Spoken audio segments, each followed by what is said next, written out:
চ্যানেলে তোমাদের প্রত্যেককে আরও একবার স্বাগত। কোচবিহার জেলার আইসিডিএস ওয়ার্কার ইন্টারভিউ শুরু হতে চলেছে ওয়ার্কার ও হেল্পার পদে। আজকে আমরা পশ্চিমবঙ্গ সরকারের যে বিভিন্ন প্রকল্পগুলো রয়েছে, যেগুলো থেকে অবশ্যই তোমাদের ইন্টারভিউতে প্রশ্ন জিজ্ঞেস করা হবে, সেই প্রকল্পগুলো সংক্ষিপ্ত পরিচয় আলোচনা করব। এবং এই যে আলোচনা, এটা তোমাদের ইন্টারভিউয়ের প্রস্তুতির জন্য যথেষ্ট কাজে লাগবে বলে আমি মনে করছি। কারণ এর আগে যে সমস্ত জেলাতে আইসিডিএসের ইন্টারভিউ হয়েছে, প্রত্যেকটি জেলাতেই হচ্ছে এই যে প্রকল্পগুলো সেগুলো নিয়ে প্রশ্ন করা হয়েছিল। তো প্রথমে যে প্রকল্পটি রয়েছে সেটা একবার আমরা দেখে নিই। প্রথমে হলো মাতৃযান প্রকল্প, যেটা শুরু হয়েছিল 2011 সালে। মাতৃযান প্রকল্প শুরু হয়েছে 2011 সালে এবং প্রসবতী মহিলাদের হাসপাতালে পৌঁছে দেওয়ার জন্য অ্যাম্বুলেন্স পরিষেবা দেওয়া হয় এই মাতৃযান প্রকল্পের মধ্য দিয়ে।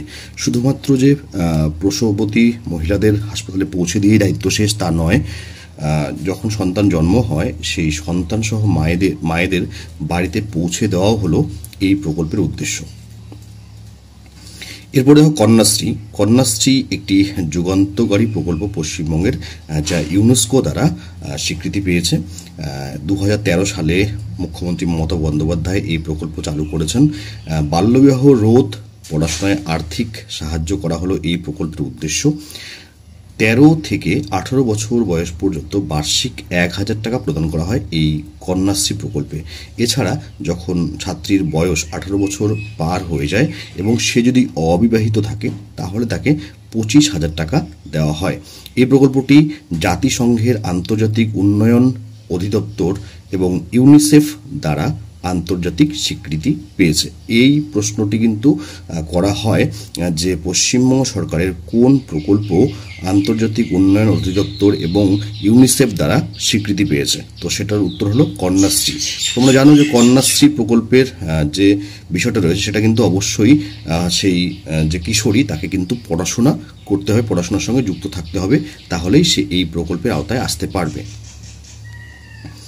যুবশ্রী প্রকল্প 2013 সালে চালু হয়েছে এবং এই যে প্রকল্প সেটা হলো রাজ্যের যে শ্রম দপ্তর রয়েছে, যেটা লেবার ডিপার্টমেন্ট, তো শ্রম দপ্তরের অধীন হচ্ছে এমপ্লয়মেন্ট ব্যাংকে নাম নথিভুক্তকারীদের 1500 টাকা করে ভাতা প্রদান করা হয়। এই যে যুবশ্রী প্রকল্প, এখানে যুবক যুবতী যাদের নাম রাজ্যের এমপ্লয়মেন্ট ব্যাংকে নথিভুক্ত করা রয়েছে, তারা 1500 টাকা করে ভাতা পায়। এখন এই ভাতাটা, এই যে 1500 টাকা করে দেওয়া হয়, এটা কিসের জন্য দেওয়া হয়? এটা দেওয়া হয় যাতে তারা কোনো রকম বৃত্তিমূলক প্রশিক্ষণ নিয়ে তাদের যে সামনের দিনে যে কাজ তারা পাবে বা চাকরির যে সুযোগ, সেটা যাতে তারা তৈরি করতে পারে, তাই 1500 টাকা করে মাসে দেওয়া হয়। এবার দেখো মধুর স্নেহ প্রকল্প 2013 সালে তৈরি হয়েছে মধুর স্নেহ প্রকল্প, এবং এখানে হচ্ছে কি মিউম্যান মিল্ক ব্যাংক। তো এটা হচ্ছে মায়েদের জন্য মিল্ক ব্যাংক তৈরি করা, অর্থাৎ মাতৃদুগ্ধ তৈরি করা বা সেটাকে মজুত রাখা, সেটার উদ্দেশ্য হচ্ছে এই মধুর স্নেহ প্রকল্পের মেন উদ্দেশ্য। শিশু সাথী প্রকল্প কি ভীষণ ইম্পর্টেন্ট, 2013 সালে এই প্রকল্প চালু হয়েছে এবং দরিদ্র পরিবারে 12 বছরের কম বয়সী শিশুদের হার্টের হচ্ছে অস্ত্রোপচার বিনামূল্যে করার ব্যবস্থা রয়েছে শিশু সাথী প্রকল্পে। দরিদ্র পরিবারের 12 বছরের কম বয়সী শিশুদের হার্টের অস্ত্রোপচার বিনামূল্যে করার ব্যবস্থা রয়েছে এই শিশু সাথী প্রকল্পে।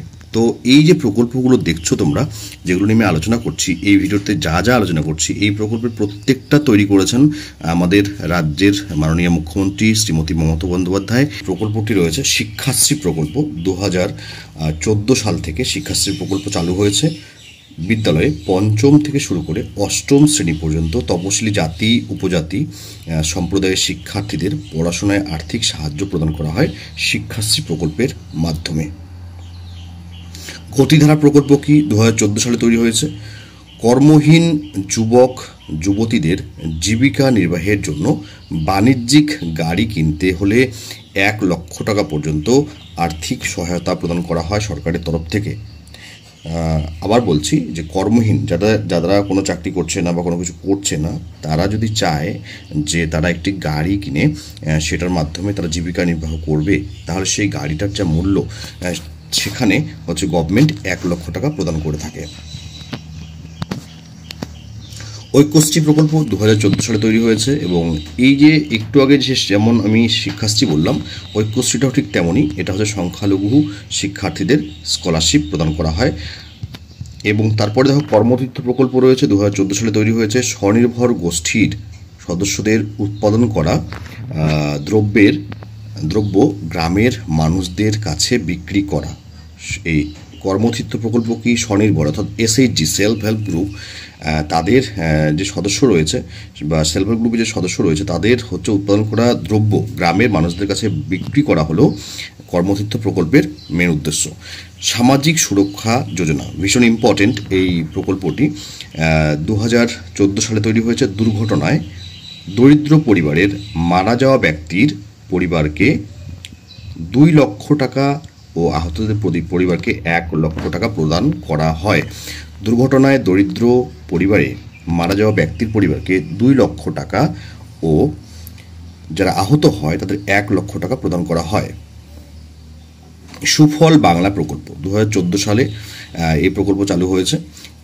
চাষিদের কাছ থেকে লাভজনক দামে সরকারি কৃষিজ পণ্য সংগ্রহ করে যুক্তিযুক্ত দামে সেটা সাধারণ মানুষের কাছে পৌঁছে দেওয়া। এই যে দেখো এখন মার্কেটে একটা দ্রব্যমূল্য বৃদ্ধি চলছে, বিশেষ করে শাকসবজি বা এই বিষয়গুলো যদি আমরা খেয়াল করি তাহলে প্রচুর দাম বেড়েছে। তো এরকম সময়ে সরকার এই সুফল বাংলা যে স্টল থাকে সেটার প্রয়োগ করে থাকে। সরকার তখন কি করে, সরকার ডিরেক্ট হচ্ছে চাষিদের কাছ থেকে মালটা পারচেস করে এবং মানুষের কাছে তুলনামূলক কম দামে মার্কেটের থেকে কম দামে সেটা সাধারণ মানুষের কাছে পৌঁছে দেয়।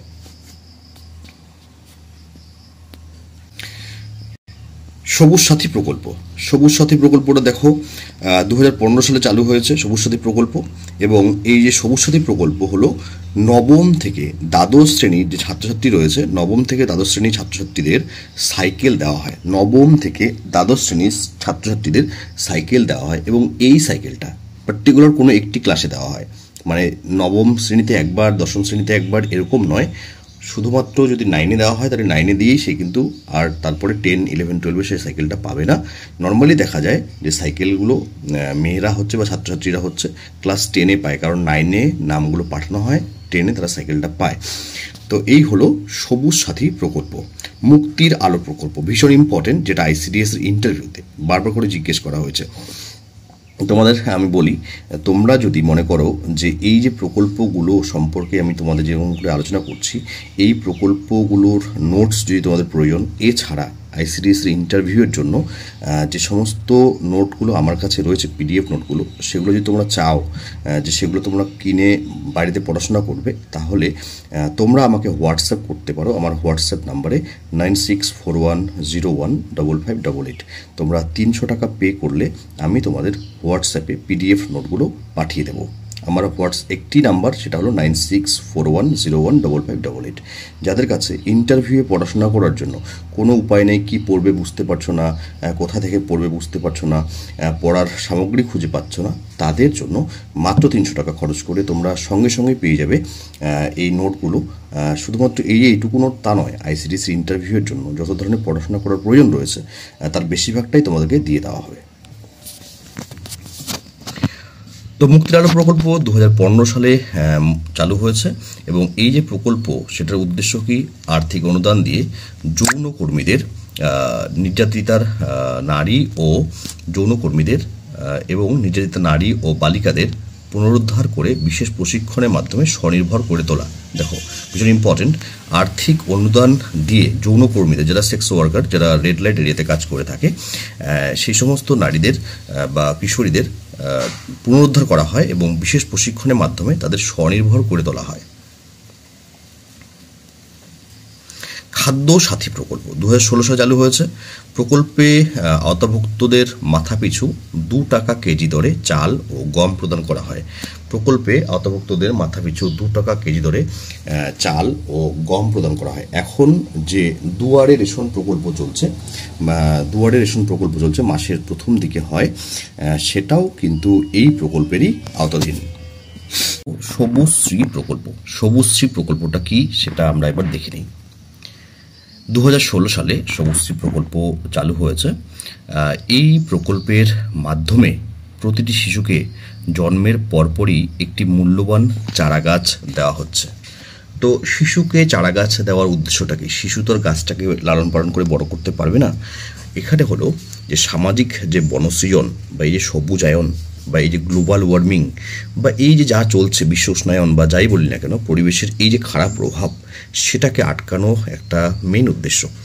শিশুর জন্মের সাথে সাথে সরকারের নির্দিষ্ট দপ্তরের মাধ্যমে এই গাছগুলো শিশুর বাবা অথবা মাকে প্রদান করা হয়। একটি গাছ দেওয়া হয়, মূল্যবান গাছ, এবং এটা ধরে নেওয়া হয় যে শিশুর বাবা মা যেমন করে লালন পালন করে শিশুকে বড় করবে, ঠিক একই রকমভাবে এই গাছটিকেও তারা বড় করবে।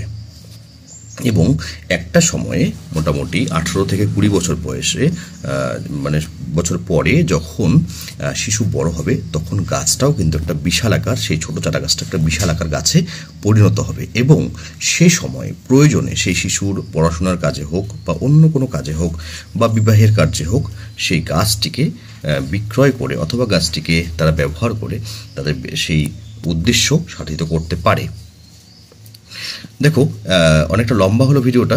আমি পরে আরও একটা পার্ট তৈরি করে তোমাদের সঙ্গে বাকি নোটসগুলো, বাকি যে প্রকল্পগুলো রয়েছে, আরও অন্যান্য অনেকগুলো গুরুত্বপূর্ণ প্রকল্প রয়েছে, সেগুলো শেয়ার করব। তোমরা যেটা করবে, তোমরা অবশ্যই চ্যানেলটাকে সাবস্ক্রাইব করবে। সাবস্ক্রাইব করে কমেন্ট করে জানাবে যে কেমন লাগছে, তোমাদের এরকম ভিডিও আর চাই কিনা অবশ্যই জানাবে। আর যারা ইন্টারভিউয়ের জন্য নোটসের প্রয়োজন রয়েছে, তারা অবশ্যই আমার সঙ্গে হোয়াটসঅ্যাপে যোগাযোগ করবে। ধন্যবাদ।